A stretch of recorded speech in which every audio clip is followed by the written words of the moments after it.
নমস্কার, অ্যাস্ট্রো রাজু চ্যানেলে আপনাদেরকে স্বাগত। আপনাদের সাথে আমি রাজু। আলোচনা করব 25শে ডিসেম্বর থেকে 31শে ডিসেম্বর এই সপ্তাহটি মিথুন রাশির ওপর কী ধরনের প্রভাব আসতে পারে। এই সপ্তাহে চন্দ্রমাকে গোচরে বৃষভ রাশি, মিথুন রাশি ও কর্কট রাশিতে গোচরে ভ্রমণ করতে দেখা যাবে। সপ্তাহের শুরুতেই চন্দ্রমাকে গোচরে আপনাদের রাশির দ্বাদশ ভাবে অর্থাৎ বৃষভ রাশিতে অবস্থান করতে দেখা যাচ্ছে। চন্দ্রমাকে গোচরে বৃষভ রাশিতে মঙ্গলবার সকাল 9:57 আগে পর্যন্ত অবস্থান করতে দেখা যাবে। এই সময় মানসিক চিন্তা কিছুটা বৃদ্ধি পেতে দেখা যেতে পারে। সাথে সাথে স্বাস্থ্যের প্রতিও এই সময় কিছুটা খেয়াল রাখা উচিত। খরচের পরিমাণ এই সময় বৃদ্ধি পেতে দেখা যাচ্ছে। আর্থিক লেনদেনের বিষয়ে কিছুটা সতর্কতা অবলম্বন করা উচিত।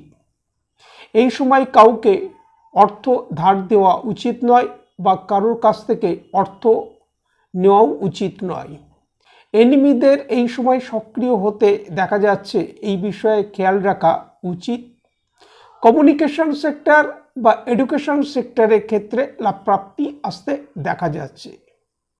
মঙ্গলবার সকাল 9:57 পর চন্দ্রমা গোচরে আপনাদের রাশির ফার্স্ট হাউসেই প্রবেশ করবে অর্থাৎ মিথুন রাশিতে, এবং এখানে চন্দ্র গোচরে বৃহস্পতিবার রাত্রির 6:57 আগে পর্যন্ত তাকে অবস্থান করতে দেখা যাবে।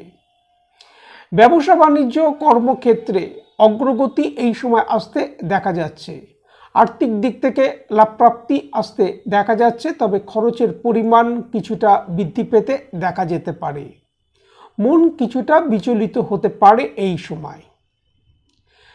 বৃহস্পতিবার রাত্রির 6:57 পর চন্দ্রমা গোচরে আপনাদের রাশির দ্বিতীয়ভাবে কর্কট রাশিতে প্রবেশ করবে এবং সপ্তাহের শেষ অর্থাৎ রবিবার সকাল 6টার প্রায় আগে পর্যন্ত চন্দ্রমাকে গোচরে কর্কট রাশিতেই অবস্থান করতে দেখা যাবে।